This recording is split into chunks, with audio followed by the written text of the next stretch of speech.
Public Space and the Regeneration of City Life. Moderator, Dean Elizabeth Meyer, School of Architecture. Speakers, Professor Iñaki Alday, Architecture, Principal of Alday Jover Architects. Associate Professor Julie Bargman, Architecture, Principal of Dirt Studio. Miss Margarita Jover, Lecturer, Architecture, Principal of Alday Jover Architects. Thank you.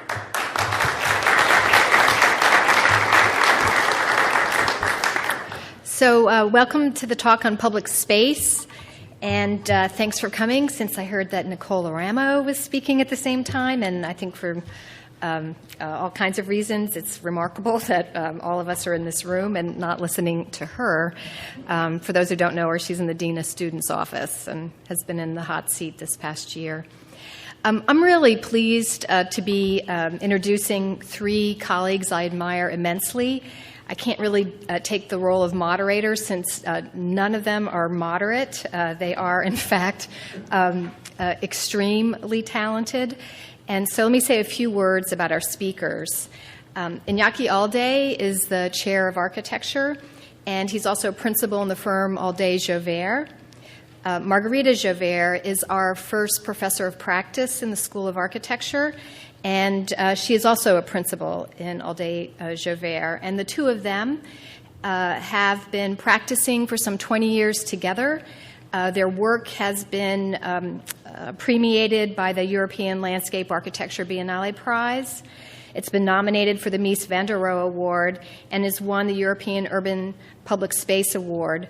The two of them, trained in architecture, are also extraordinary landscape designers and urban designers. And they'll be talking about a series of their projects independently, since they are, in fact, quite distinct and different individuals.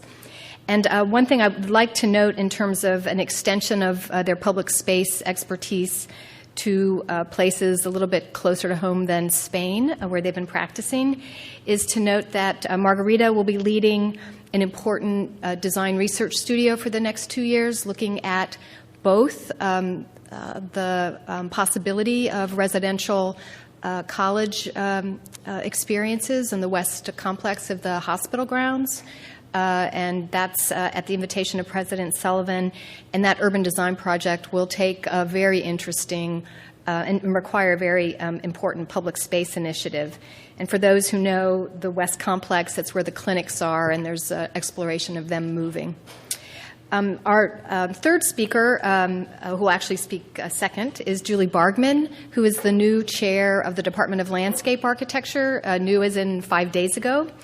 And Julie, like both Iñaki and Margarita, is an extremely talented designer.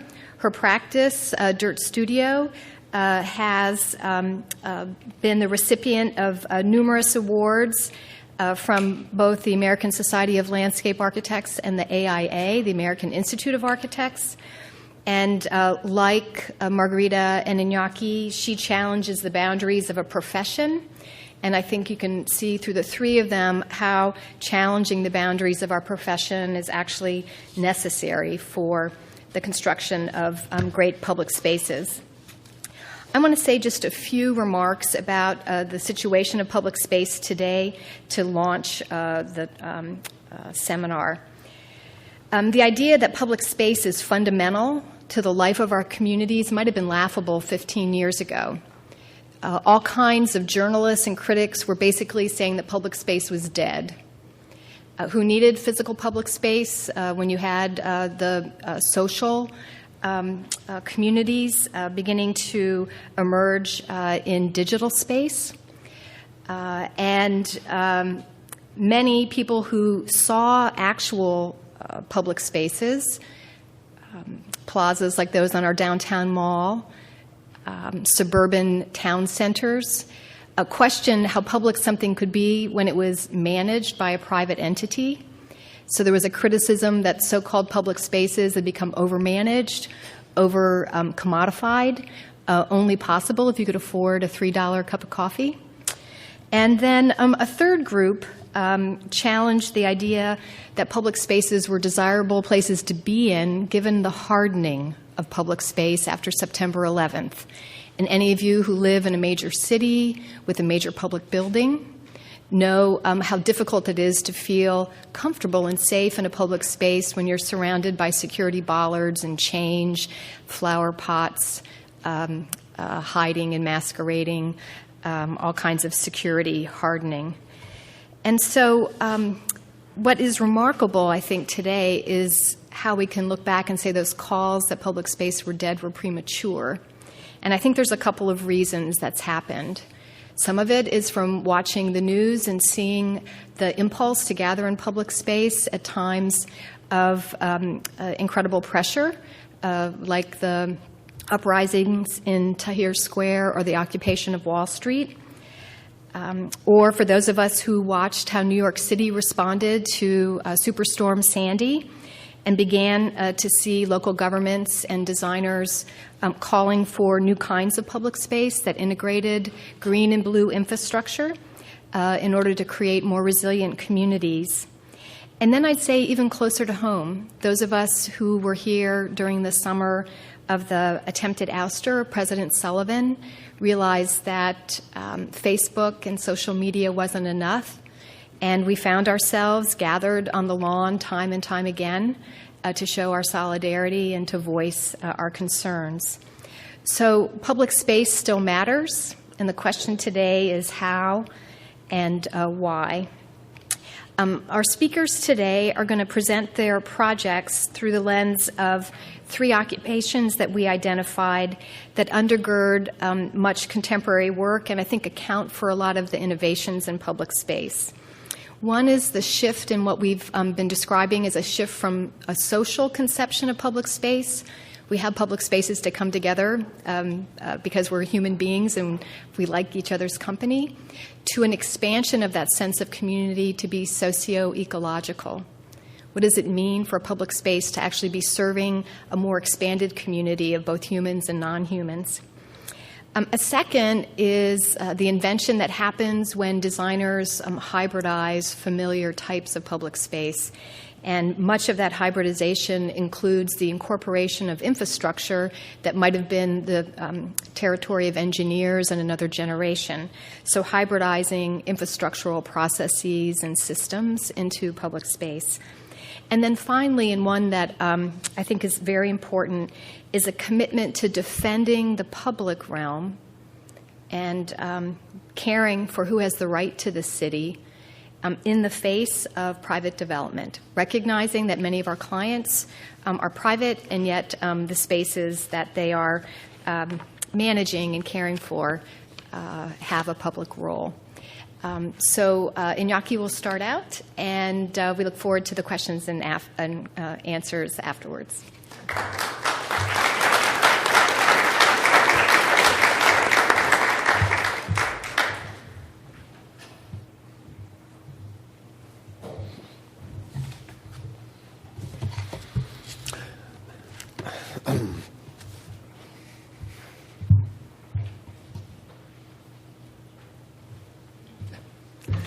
Thank you. Thank you, Beth, for this amazing introduction. Thank you all for coming and attending this seminar.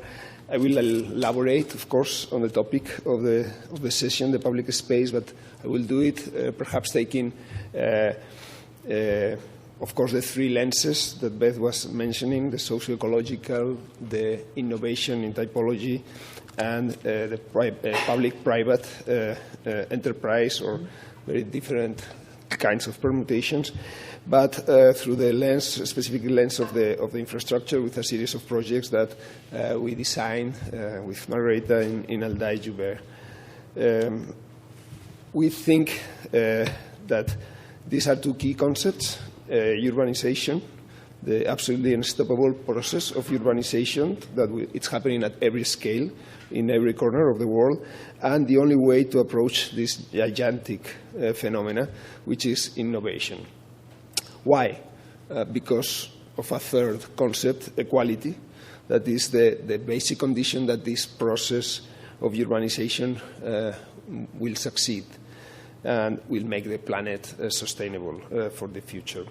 So for us, one of the key opportunities to pursue the equality is through a new understanding, through the innovation in infrastructures, transforming what have been single logic and single performance infrastructures, infrastructure for energy that produces energy, and that's all, for instance, infrastructure of transportation that just moves people or goods, to a hybrid, multi-purpose infrastructure. I want to read very briefly a quote of the Bloomberg professor of economics at Harvard University, Raj Shetty, the Bates Medal in Economy, that in an interview was asked which is the reason for a city to give more opportunities of upward mobility, of social progress, than another city. The answer to this question, after all his studies in this social mobility, is that the proximity among rich and poor in cities where rich and poor live nearby and not far away is a key question. This proximity among people. The progress is easier for everyone. Therefore, a good public transportation offers opportunities. So, public transportation even for equity reasons. I will start with a simple definition of infrastructure. The basic equipment and structures such as roads and bridges that are needed for a country, region, or organization to function properly. And we can distinguish in a very simplified way as well about among soft infrastructures, governance, economic, social, cultural, sport, recreational, the infrastructures in which architecture, landscape architecture, urban design has traditionally focused, and the hard infrastructures, transportation, energy, hydraulic, communications, waste, air monitoring. It's coming from Wikipedia, very, very simple. But those are the infrastructures in which we find opportunities. In these hard infrastructures is the space of the tough problems and is the space of the opportunities. I'm going to talk about energy and transportation with a series of projects that we have built or are about to build. And I'm going to talk with this concept of hybrid infrastructures, how an infrastructure becomes hybrid.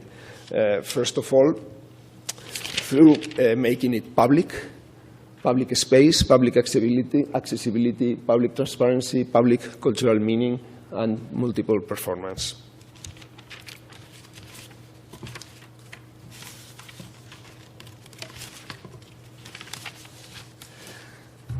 I'm going to start with energy, and I'm going to show a building that produces energy that is normally opaque, that is placed in an industrial site far from the rest of the people and is totally un-urban, in the sense of when you use urbanity to say also courtesy, urban courtesy. So this is the water park of Zaragoza, 2008, Expo 2008, and a series of buildings we organized, creating a new facade for the city. And among these buildings, there were office buildings, commercial buildings, institutional buildings, and a power plant here in front of the neighborhood and making the facade of this park towards the city. The idea was to hybridize, not only civilize this facility, but also hybridize and create a new typology that, of course, produces cool, heat, electricity, but also explains its performance and also becomes a cultural center towards the public space. The building is really a tough industrial building, but has facades. It's urbanized. It's part of the urban context. It's a little bit mysterious in between the city and the river, and performs in a very sophisticated way, trying to improve the efficiency of energy through also the relation with the river. You all have heard of geothermal. It would be a kind of river thermal, So increasing the efficiency and the lowering the use of energy through the regulation of the temperature with the river. It's also a piece of the park, and you see it in front of the channel. It's part of the public realm of the park, and is part of the public realm through the visit and through the accessibility. So this mysterious, strange building has safe balconies to show how it's performing, to show the spaces, the very sophisticated machinery spaces, and also has this value as a cultural center through the projection of video artworks. It's a gigantic urban screen towards the public space. We didn't realize that inside the building we were going to be also seeing the movies. So that was a very nice surprise. And at that time, 2008, it was one of the first media facades that were built. So not a screen on top of a facade like in Times Square, but totally integrated through a system of LEDs and using the polycarbonate roof as the media of light projection. So at night, the building disappears, especially when it's darker than in this photograph, because of the dark color of the concrete, and to become a space for projection of video towards the public space. So that was our experiment of working with this hybridization of a very tough industrial infrastructure and creating it as a public enterprise. When we the other topic that I was going to tackle is transportation and the opportunity of transportation and the infrastructures of transportation to create public space in a very radical way. This is in the city of Zaragoza, and we were asked to participate in the urban integration of the new tramway. It was a commission that started like choosing tiles. You say, well, no. Yes, I want to choose those tiles. Of course, the choosing of the tiles is not only that, but it's a very fundamental decision. When you decide who steps where. So you reorganize the space of the city through deciding which are the paths, which are the priorities, where the car is, where the tramway is, where the pedestrian are, and how vegetation and other components come into place. So back to the Rush Jetty's quote, the public transportation as a mean for equality. In this sense, the mayor was extremely brave and decided to move from the very southern neighborhood to the very northern neighborhood, crossing the entire city from periphery and low-income areas to the wealthy center, to the historic Roman area, again to the periphery. So we could say that every spot of the city is accessible and is visible and is public, and everyone in the city has the right to access to everywhere in the city. In the 50s, this is an image of Spain in the 50s. It's a kind of exotic situation. There was a tramway already. People were crossing with a chart, not very concerned about the traffic. It didn't seem to be very dangerous. People here walking, 1, 2, maybe 20 cars in this image. In the 60s, we became in Spain modern. And we decided that for more or less the same number of cars, we needed 12 lanes in this old boulevard, a gigantic roundabout. People begins to feel uncomfortable walking around in what was a shared space. This was a city of boulevards, and the boulevards were cut through because of the traffic, roundabouts. These are recent pictures, of course, more modern. And the total destruction of that pedestrian structure and physical structure and vegetal structure of the city. The result of these boulevards was gentrification, marginalization, and abandon, as you see. This was just before the beginning of the change of the construction. Walls side by side, protecting from traffic and noise, and very little use and very deserted. Through the tramway, there's a huge opportunity to recover the priorities. The public transportation has the priority, so everyone linked to public transportation and in the same direction has all the priority. Bicycle, pedestrian, people. So this becomes a kind of huge 8 miles park, linear park of the city. The opportunity to link with the historic parks instead of having a roundabout. This is the survival of the roundabout that was here, this small, beautiful tree, but now it's linked to the pedestrian instead of being isolated in the traffic, and this direct connection between these spaces. And also the image of the city, an image of a city that is modern, that has to be with ecology, with pedestrian, with efficiency of transportation, and with the idea of a mean of transportation that is public, is for everyone, is very cheap, is affordable, but is high class, the tramway.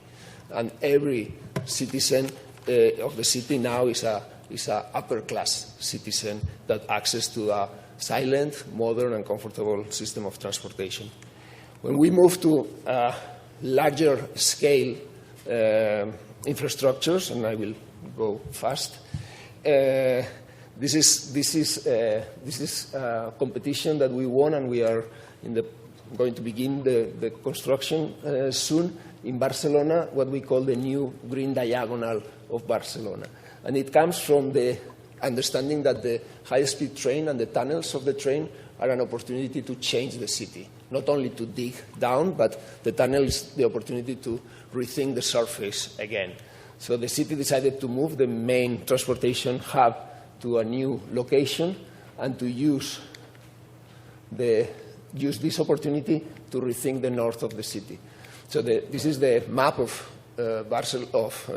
Europe, familiar to everyone, but this is probably a more realistic map of Europe. This is the map of time. So probably it's more real, the distance in between Barcelona and Paris, much shorter than the Barcelona to Galicia, to the west, northwest of Spain, than the physical, which is tricky, and who travels will see that is fake. So the opportunity of reusing all this old area of the rail tracks and the industrial pieces around the tracks, a huge piece of Barcelona that is cutting side by side the neighborhoods of the south with the neighborhoods of the north, and the possibility of connecting with the exterior of the city, with the mountains and with the region.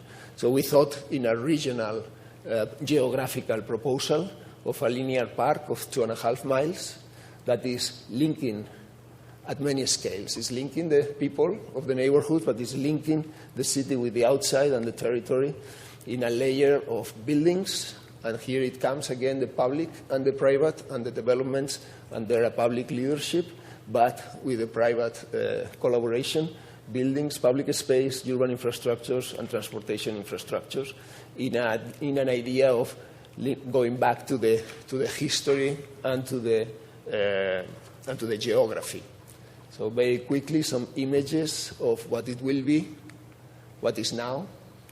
It's very scary. These are the slabs that are covering the trench of the train in which this park will be built. And we really think that it's a very sophisticated park with vegetation in only 1.5 meters, 5 feet thickness, which is expensive. We believe that it's extremely cheap socially, because it means bringing nature and connecting the city with the exterior for people who cannot afford going every weekend outside, who has not a second residence, who has not a car to go outside. So it's we would say a very cheap public investment, also to link the neighborhood side by side. If the project is this, the project is also this connection. And some images of this very strange situation, having all these tunnels with ventilations, access, and really tricky situations to create these agoras, these spaces for the neighborhood to meet and to jump over the trench that happened for the last 150 years. Some images. This is the main fountain in the meeting of the two main neighborhoods, and some images of how it will look like with the very tricky topography that the trains also create. So infrastructures as this opportunity, what we could say, the cathedrals of our time. We think they should be these cathedrals in which is the space of the public, of the meeting of the public, in which everyone is equal, has equal rights, and are constructing the territory, the city and the public spaces of our time with this socio-ecological performance, this innovation, and this new understanding of the role of the public and the private. Thank you.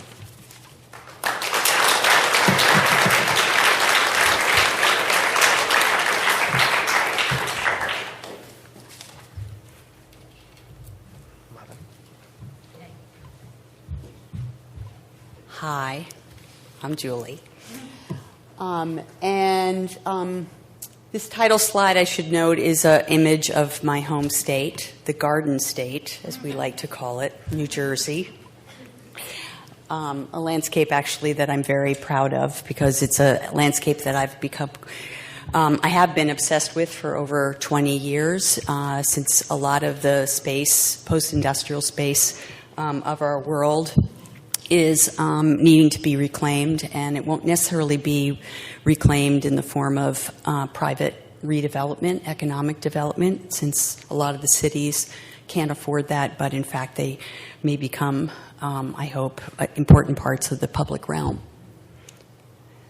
And I have to say that I've had the extremely fantastic pleasure of developing this body of work, of knowledge, of design research with students. So this is the class of, let's see, there's Nancy Takahashi, Eugene Riang. So this is the class of 2002, probably. So I know they're not here. Give them a few years.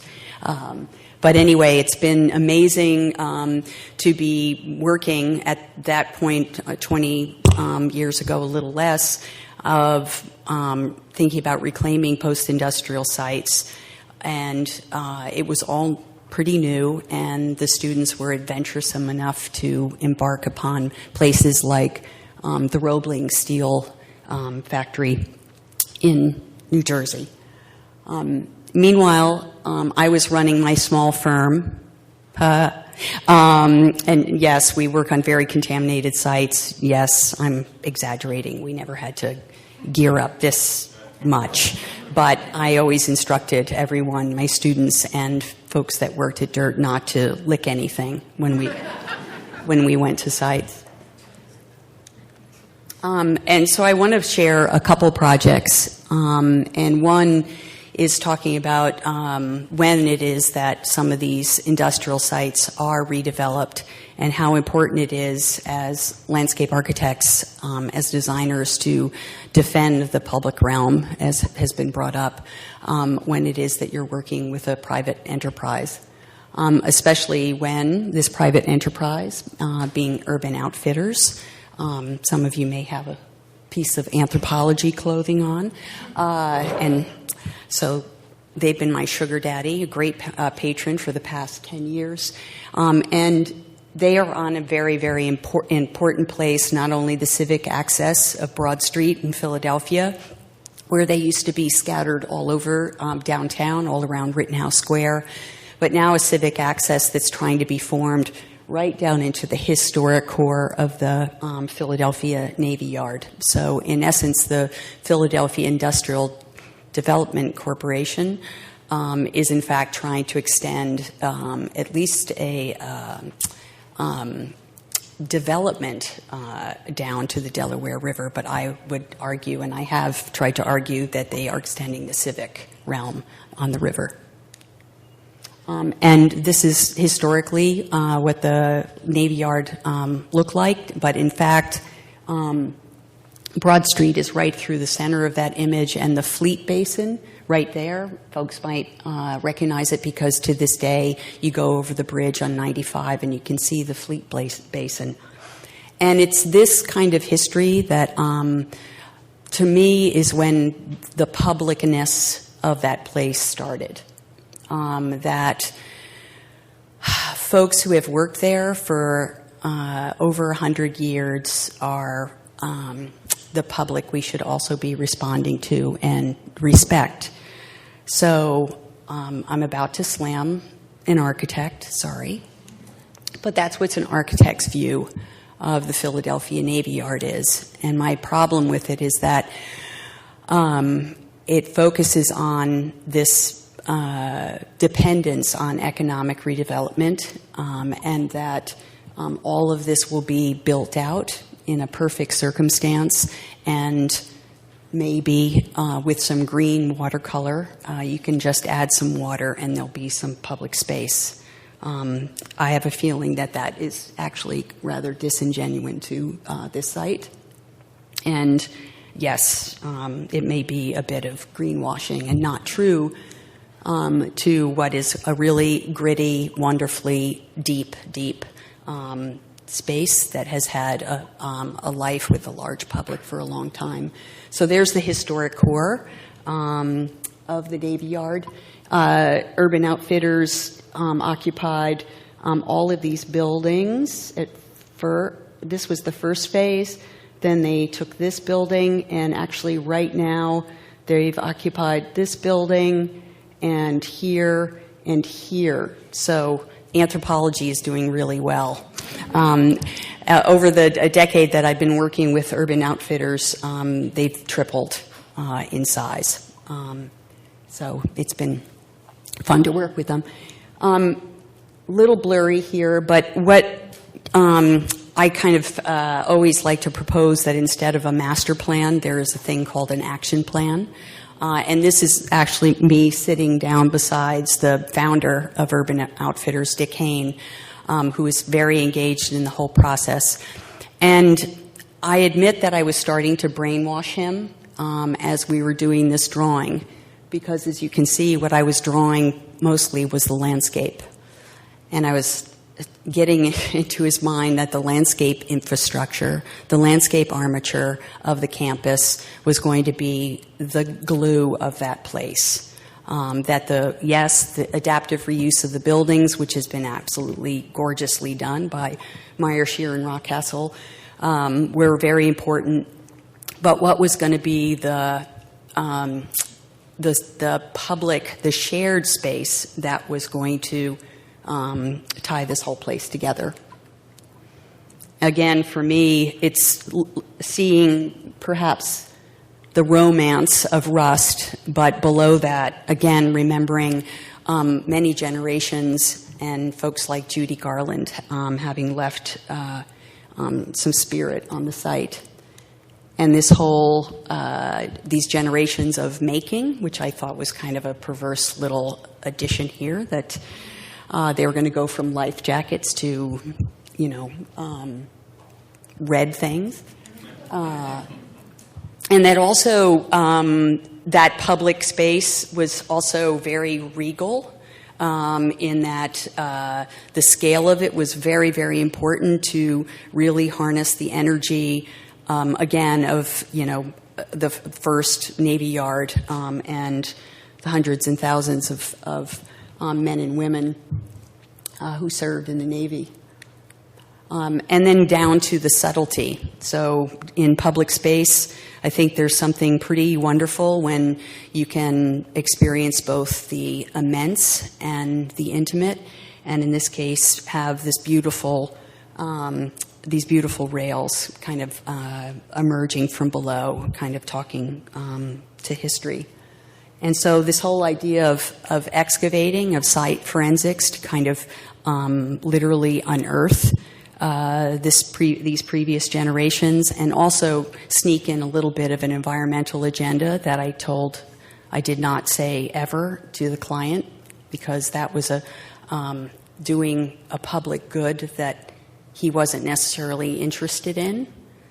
So I snuck some things in the side door and began to train a contractor, which was interesting, to be careful about how they were demolishing, how it wouldn't go off to the landfill, that it was material that we could use. and that it was something that the contractors did, in fact, handle with care, and we couldn't help ourselves because you work for Urban Outfitters and you have to brand things, so it was, in fact, the workers who called it Barney Rubble.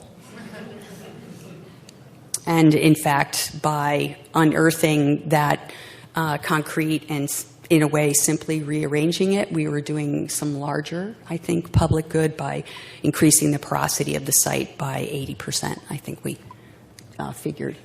And now, unbeknownst, to a lot of folks, when the cherries are in bloom and they're happy, they're happy. But for me, there are those traces that we've kept in place of somebody's footprint that worked there, asphalt paving with parking stripes, which is part of our public life, and drilling holes, which probably took a lot of work. And this is a thing, again, I think we're talking about public space and kind of occupying it, but there's also publicness, as Inaki was talking about, in terms of a social and environmental agenda. So the publicness in this slide calculates how much of the Barney rubble did not go to the landfill.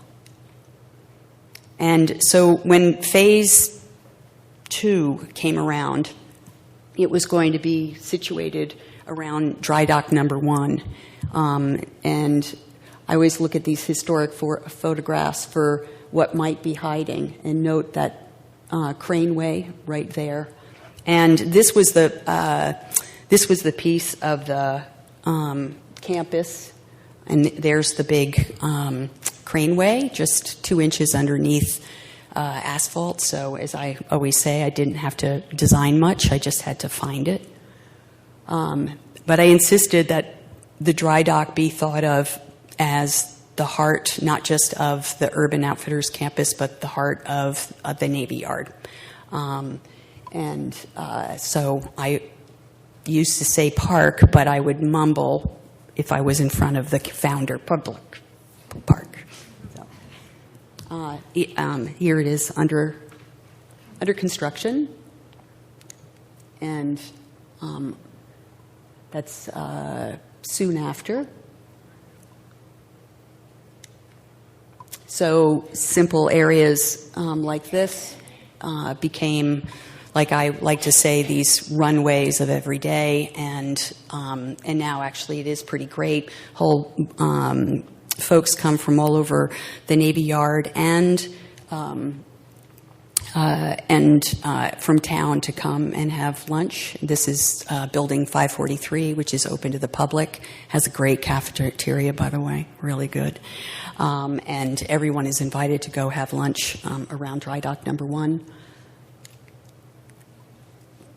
Opening day.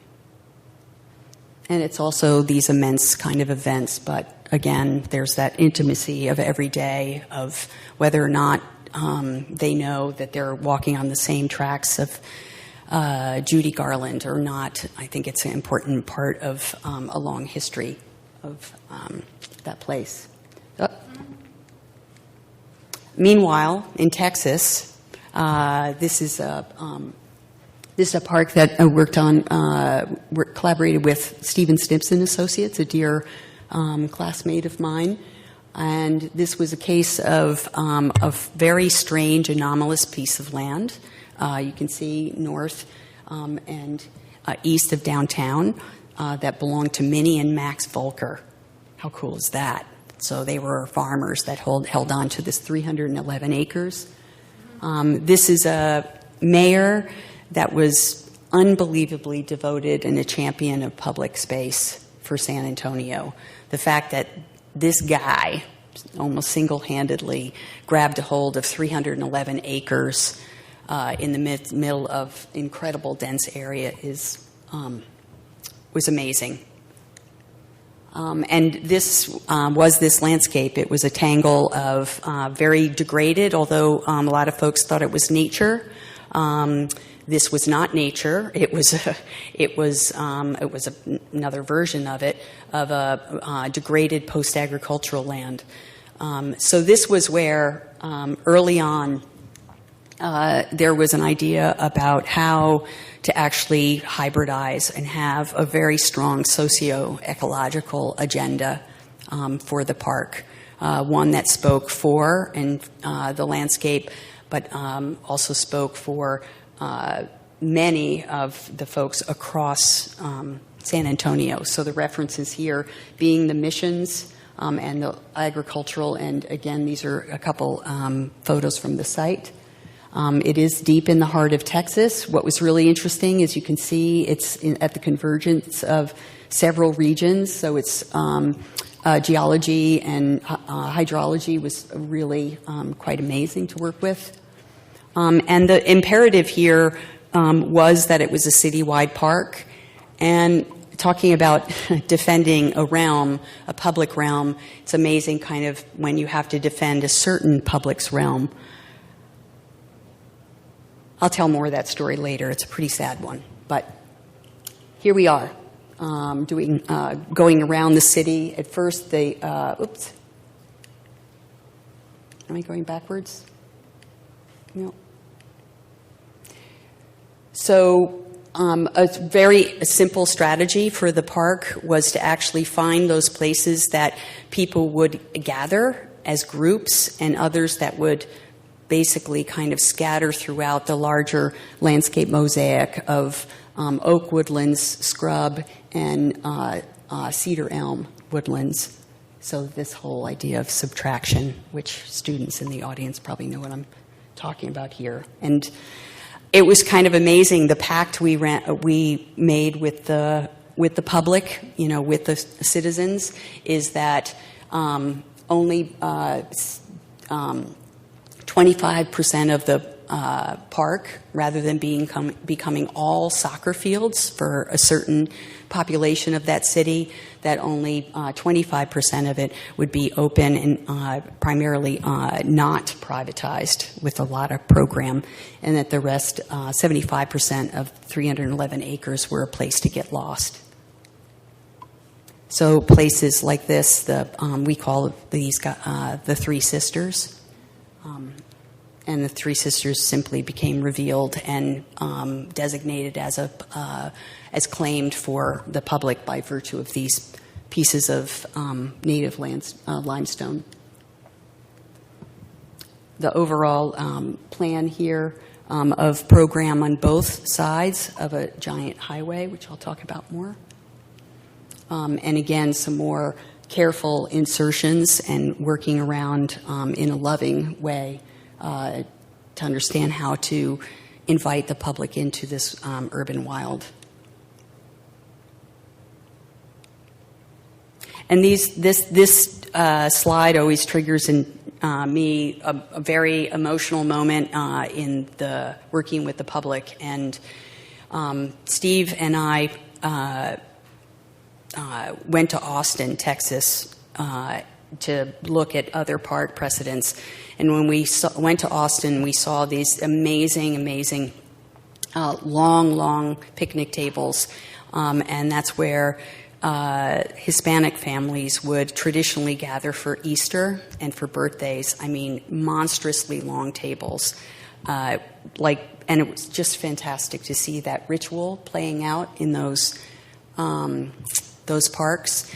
And when the predominantly white middle-class neighbors around this park saw the design for these tables, they objected. They said, "We don't want them in our park." We said, "Oh, yeah?" So Mayor Hardberger was with us in terms of making culturally, socially charged picnic benches that are well loved.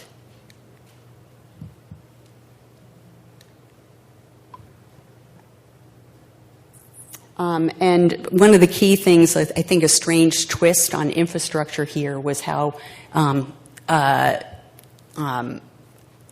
old infrastructure of this giant highway going across here was going to be replaced by a new new infrastructure of this land bridge. Whoops. And I'm sorry, what was being separated is this ecology center. This is Lake Flato Architects. Sorry. The classroom on the other side of the park. You know, it's a successful park if there's yoga happening there, right? And here's where Wurzbach Parkway made it really two parks. So you can see that dilemma. And in fact, there's the land bridge that Mayor Hardberger is diligently raising funds for, which, you know, for us, this was the money shot that Mayor Hardberger sends around to raise money. But if there's anything that warms your heart in terms of having the privilege of making public space, it's getting an email from a former student and an alum that says that.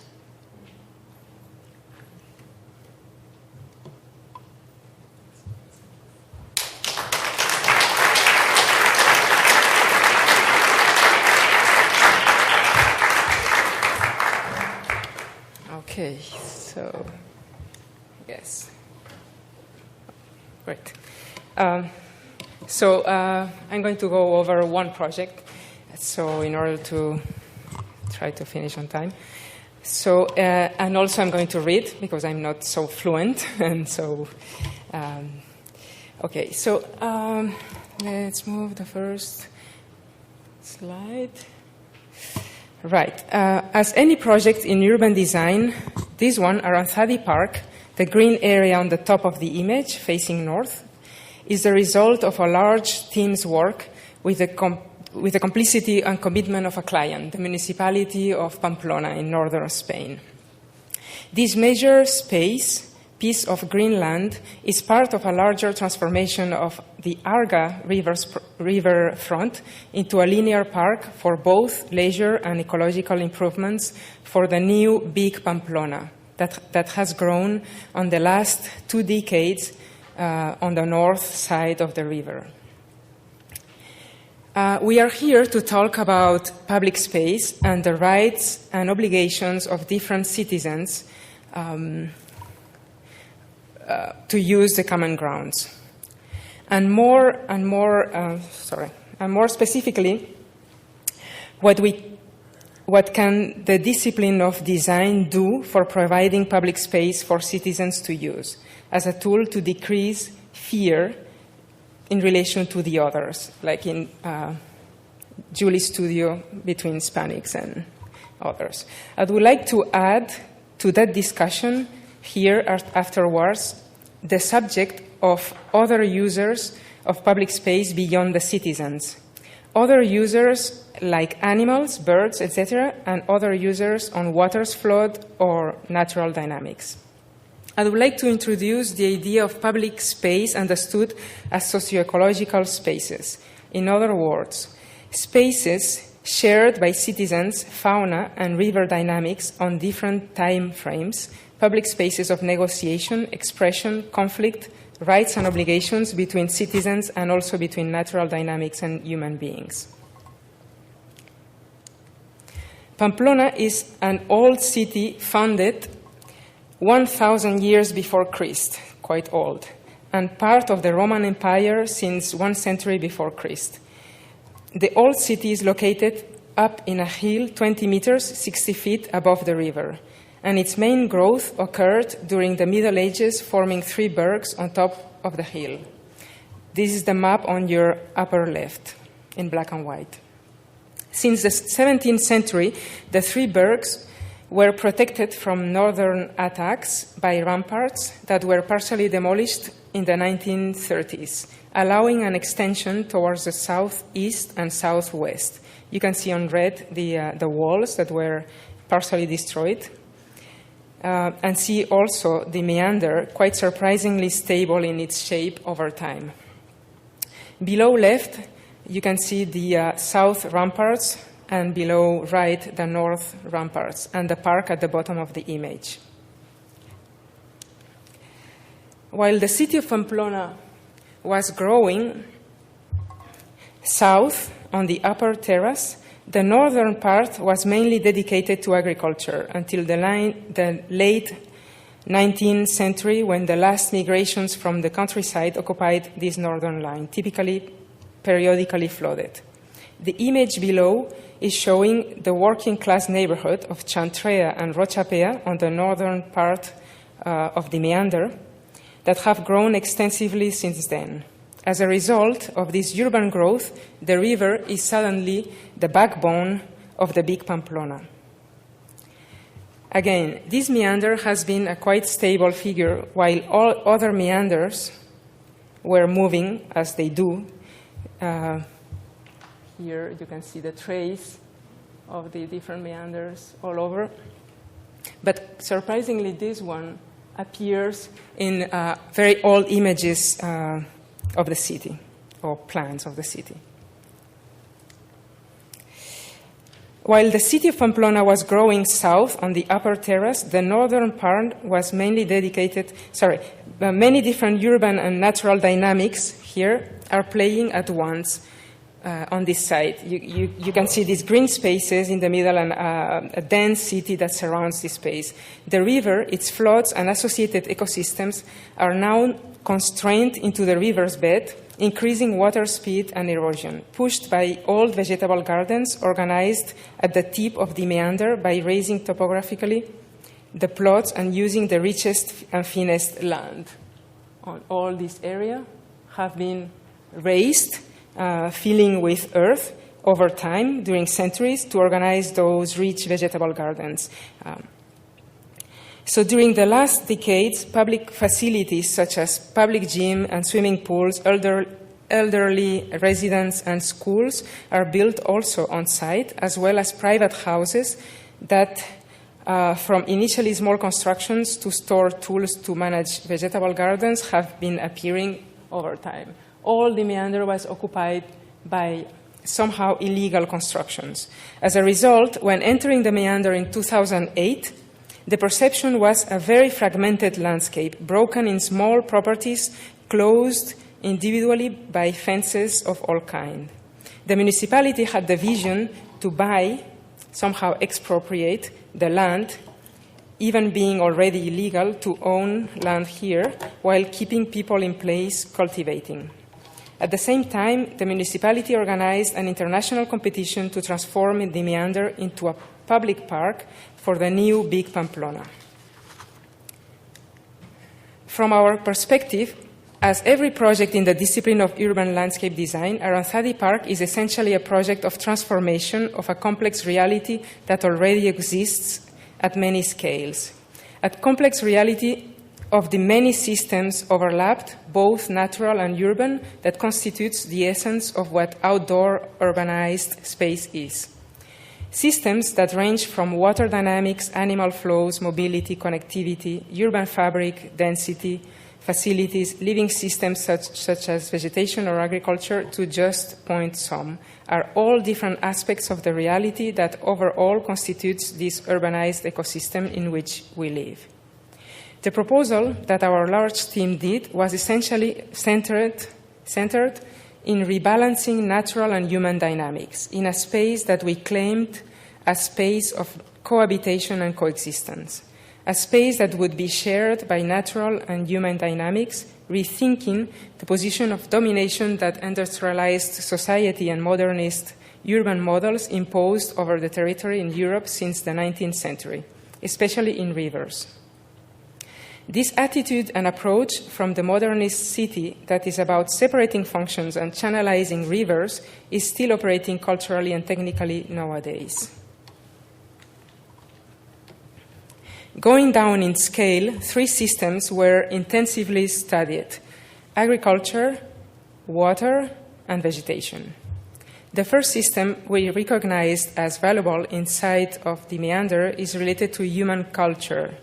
In French, culture has double meaning, being the first broadly related to knowledge and the second related to the care of growth of food. In that sense, agriculture was here culture in its first meaning, related to the recovery of local species, such as the famous Crispilla lettuce, recovering biodiversity, as well as culture in its second caption, meaning the knowledge associated to the care of growth of food in an organic manner.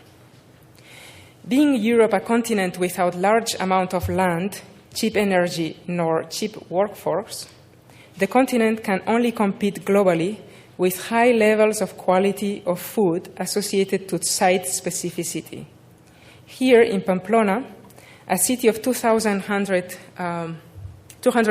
inhabitants, local vegetables are produced in specific soils, the valleys of rivers, as the wine is related to specific grapes, climates, and soils. And people have large culture about seasonality of vegetables and their origins in daily basis at every social level. If we were to attend only ecological logics, we would have decided to destroy the most precious vegetable gardens to make room for the river and its floods at the tip of the meander. But we decided to keep the richest pieces of land worked during centuries by many people at the Crown, although this decision was against the ideals of ecology, which would have taken away the vegetable gardens to widen the river's bed. This decision of keeping agriculture is articulated also socially with an agreement with the municipality who owns the land. Some areas of those vegetable gardens are being now used by citizens with mental and physical disabilities as well as with social issues.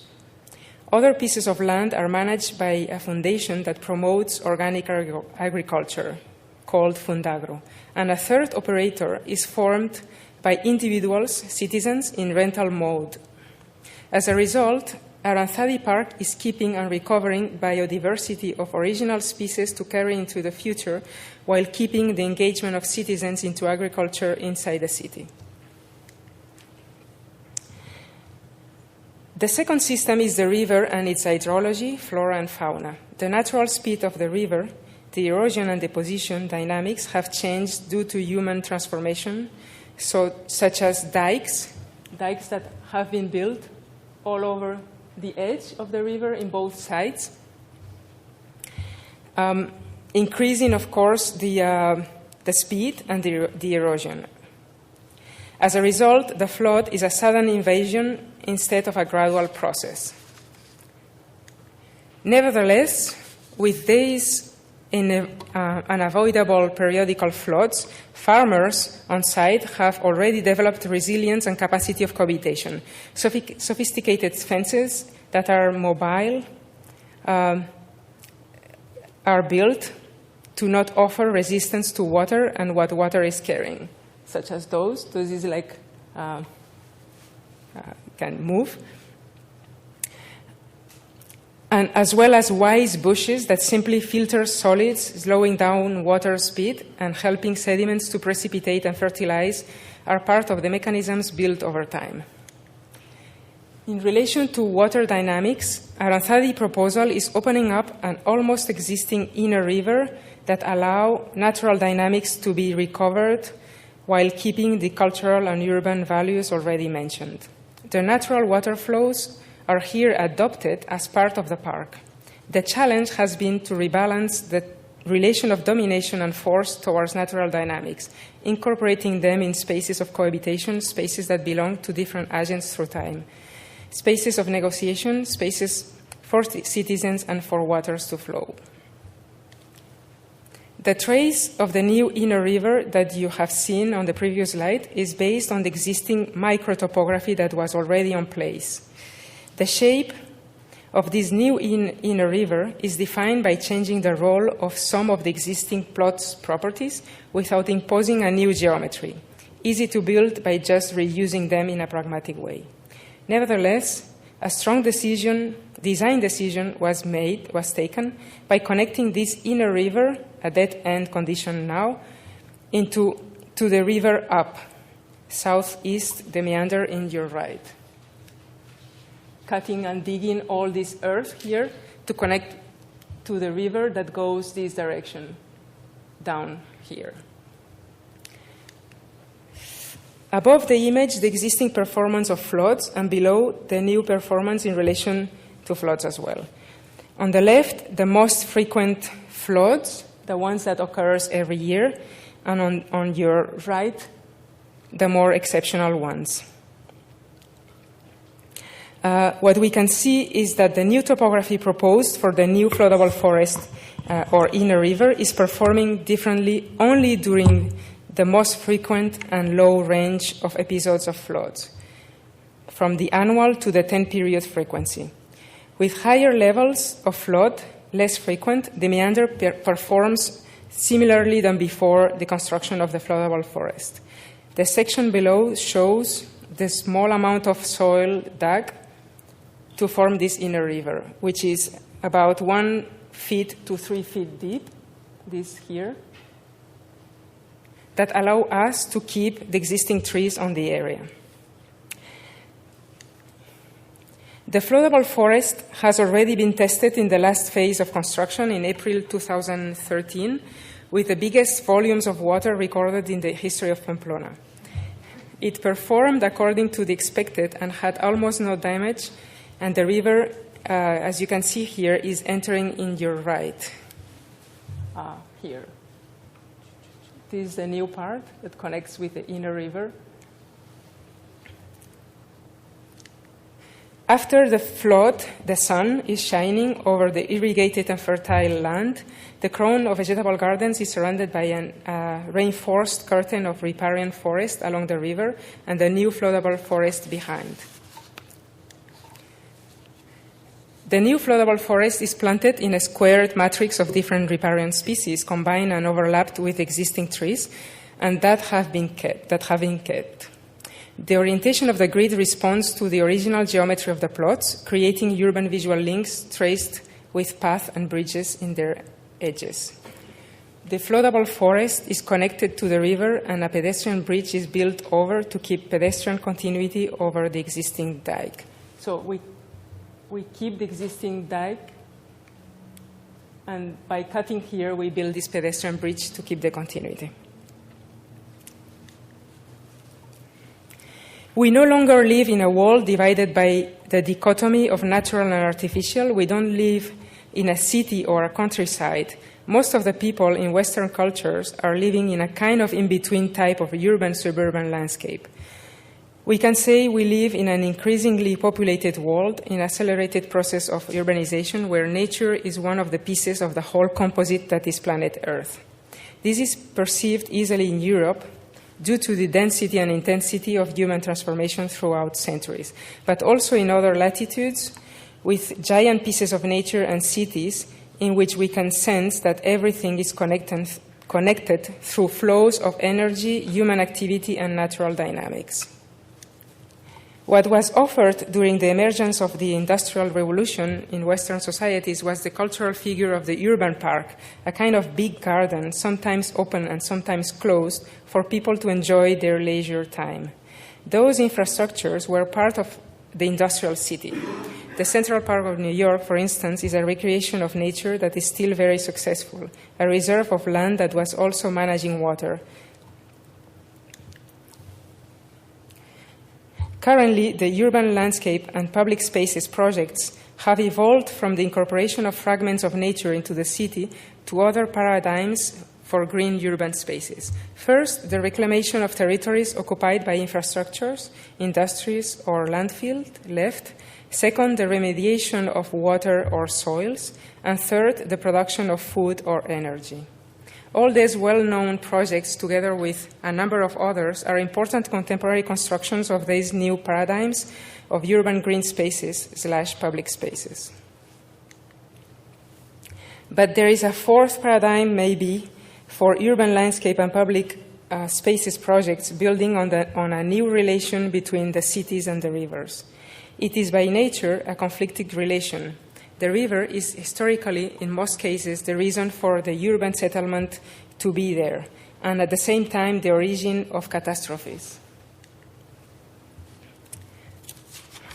Until now, thanks to the combination of technical knowledge and urban growth, we have developed a relation based in one single direction, the control of uncertain natural processes of the river.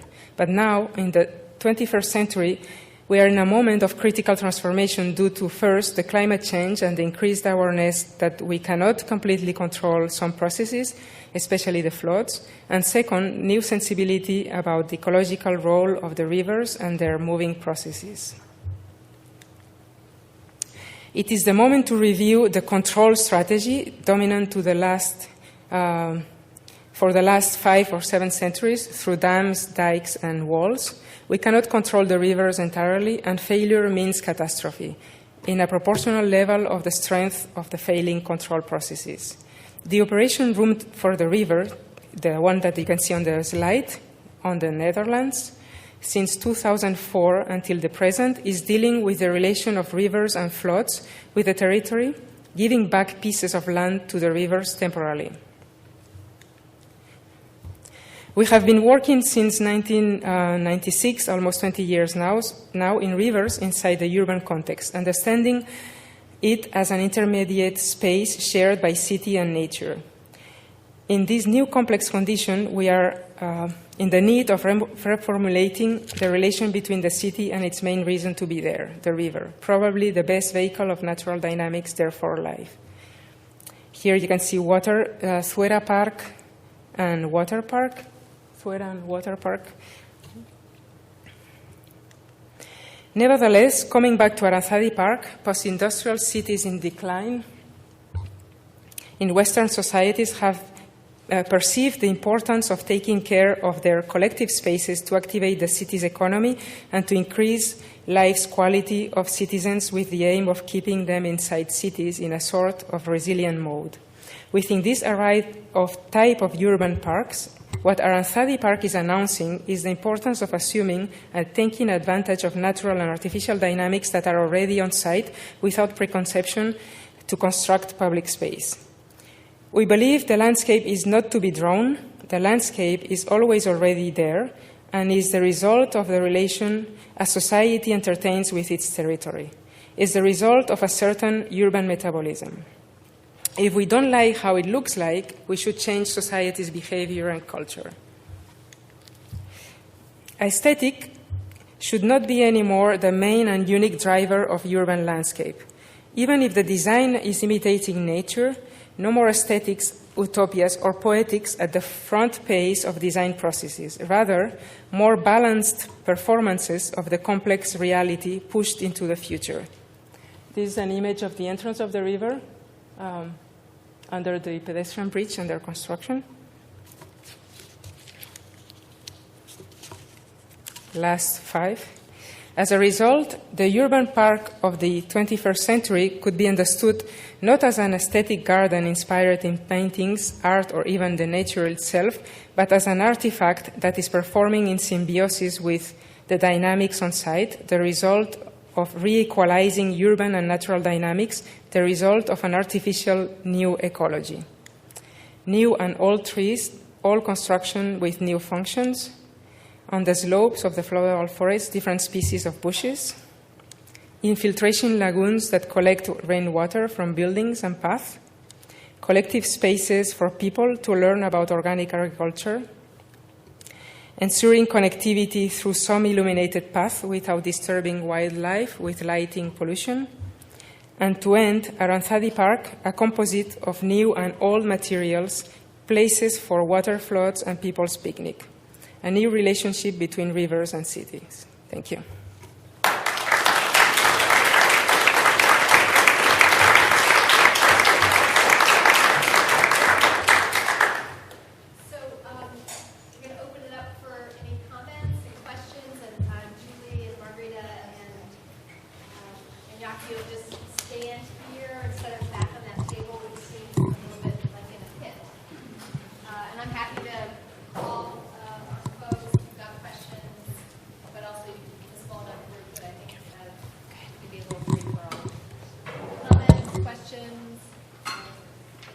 Hang on for questions. First question? Someone just raised their hand. I have a question. Yep, thanks. So with a lot of these dynamics, there's a lot of complexity going on here about hydrologic patterns, and is that part of, is that area of expertise within your firms? Do you partner with others in terms of the flood management and the recharge? Should I? Yes. I mean, at the beginning, I've shown the first slide was a large group of people working together, and the point is that the project from the competition moment is just everyone involved, and the hydrology in this case is key, but also cultural meaning. But basically, it's a large team. But my question is the team internal to your team, or are you collaborating? We collaborate. So it's a web of people that we used to work with, and depending on the project, we collaborate. And we collaborate at the beginning of the competition. Because we really so think... Yeah. How can you share that knowledge with design teams, more commercial design teams that don't necessarily have that level of intuition with the collaboration, and encouraging them to adopt more of that to get your multi-purpose design?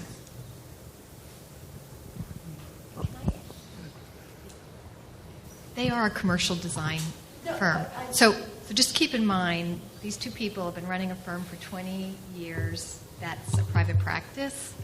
My question is, how can they encourage best practices so that others who are not doing that can do the exemplary work? Yeah, I mean, but I just want to make it clear that they've been functioning not within an academic context in the way that, I misspoke. I actually understand that. Yeah, I would like to say that I know I'm a learning process of how it works here, but I would say it is a research practice. So our main focus is not business-oriented. So that means, of course, you get paid for that. If you do your work, you're alone, more money for you. But then you care about the multi-approach of it, but it's not something that they require you to do. So then we incorporate a lot of collaborators. At the beginning, we arrange our money, our whatever, and the best, especially it's not a collaboration with big businesses. It's just persons that are very skilled on some aspects of the project. So we collaborate with them, and then we deliver what we think should be delivered. But what, to me, the difference is the model of practice that I understand is a research practice, which is not the same thing, I think. I'm in a learning process, but I think it's that. One thing that is important, I think, is a kind of a spreading of these proposals. So, for instance, this Aranzadi Park was part of the Rotterdam Biennale that was focusing in the relation between urban and nature, or urban and natural processes, and this project was an example of river dynamics. So one way of doing this is trying to get the word out through different cities, and try to have collaborations with maybe in this case was a totally public client, but immediately the foundation that was a private foundation that came into for agriculture engaged with us. So we did the building for the foundation and the area of the agriculture of that foundation. So it makes a kind of a pedagogical approach to that, dealing with these buildings that are resilient to the flood. And we have had this experience of being asked, for instance, the tramway of Zaragoza was a proposal from it was a public project that immediately a huge consortium of private takes over to redesign and build and operate for the following 25 years. So in a way, we have been able to infuse this way of thinking to the private in a very difficult way, because you have to make the project better than was expected, cheaper for the private to do that, and changing paradigms. So in a way, for instance, in the tramway of Zaragoza, the original project that the municipality commissioned was making very big differences between the rich center and the peripheries. So we made a proposal of using the same repertoire of materials, saying the city is only one, so there's only one material and the tramway goes one from the other. The mayor was socialist, so we did a mock-up of the original and our proposal, and of course the mayor said, hey, our pool are in the poor side, so we are going to give them the same. No? So in a way, we have had the opportunity of working in this pedagogy somehow with the private, just if it's worth also.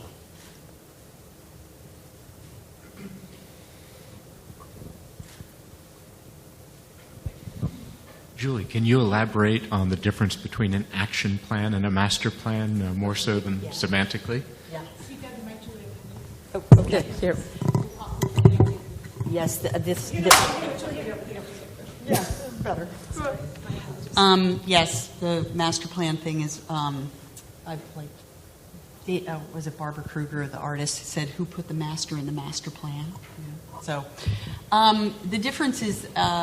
An idea of an action plan being one that starts with that kind of skeleton of the landscape armature, of basically what's there, and allowing the site to develop over time, to like flesh out.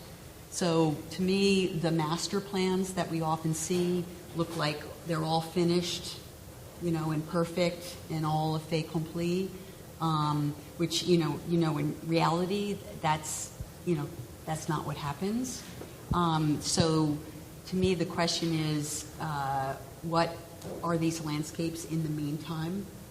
And a lot of times, what I have found in looking at master plans and critiquing them is what's often left out is the public realm, right? Because they're kind of waiting for that to be paid for, right?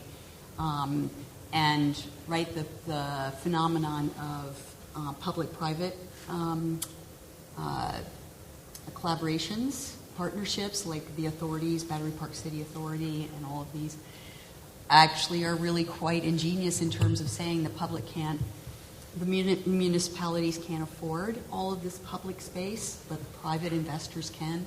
So let's work together to put in this kind of armature. And if like Battery Park City is one of the first places, right, where the streets and the esplanade and all the parks were put in first. And then that was great because there was a there. So then all of the investors came in to build out the master plan. Does that make sense? Yes, thanks. Never easy, is it? It's always the farthest guide away. Thank you for your presentations. All three projects that you talked about, or all the projects that were talked about, were big projects, or maybe big at least compared to maybe some smaller public space projects like pop-up parks that we're seeing in a lot of cities across the U.S. So I'm wondering if, with the theme of revitalization, or does size matter? Is the scale of the project so key, or can these smaller efforts really make a difference? I know, of course it's Julie. I have a particular example that actually I was going to show today, and it has the example being the Pabst Brewery in Milwaukee. It's a huge, it's a pretty darn big complex and pretty complicated to reuse.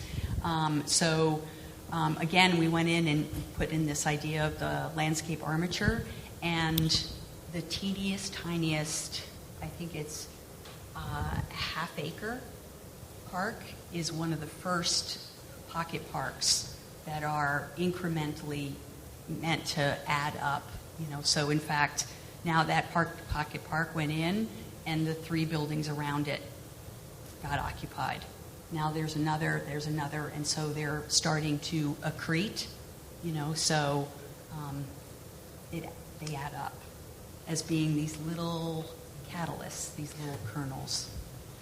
Also, in going back to semi-historic models, if you think in the transformation of Barcelona, the first big transformation of Barcelona was not the Olympics and all the recovery of mountain of Montjuic and the shore, the beaches and the relation with the sea, but the first big important operation was a strategy of small main urban piazzas for every neighborhood.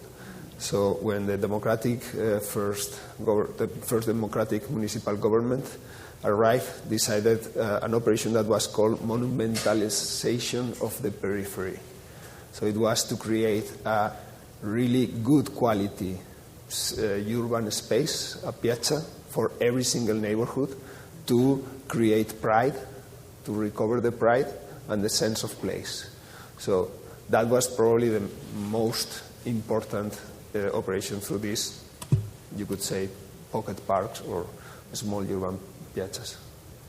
So another take on that, I would not say that size matters, but when someone asks you to do a project, in the case of one of the parks, the Suera Park, we started, the client asked us to make a building in a specific site. And this site was the only empty space the city has to connect with the river. So our answer was no, the first one. So then instead of doing this building in this empty space, that's what I'm saying, the size matters. So if you have a small commission, you have to look around and see if you have partners or other people that you can collaborate with to deliver something more appropriate. And that's part of the way of thinking of a responsible designer, I guess. So we had this commission, and then we decided, instead of building this building, let's do a kind of schematic design for the whole riverfront. And then with this schematic design, we ask for money in Europe, and then we can build the building, but also the other pieces, and try to recover and to save this empty space between the city and the river. But this, of course, instead of having 1 year project or 2 years project, it was 6 year project that was standing on that. What I mean by that is that size matters and no matters, but what matters the most, I guess, is the awareness of our answer. So the awareness of delivering an appropriate answer.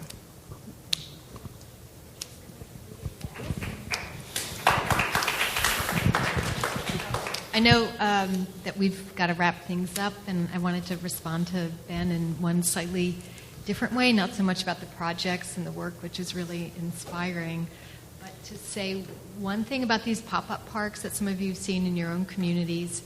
I think the power of them is less their size and the fact that they're created through appropriation. And I think one of the things that's evident in almost all the projects we're looking at today is the sense that these are not places that are amenities. They don't just look good, but they're actually places of interaction and engagement. And I think the lesson from the pop-up parks is that. What does it mean to be a public space? It means more and more it's a space that you can participate in and appropriate and not just look at. And I think that's maybe a good lesson. I don't know about you, but these three inspire me immensely. So thanks so much. For us, it's summer vacation time. Thanks to all of you who are in the midst of seeing old friends and taking the time to come by. And hopefully see some of you tomorrow over at Campbell Hall, too. Thanks all.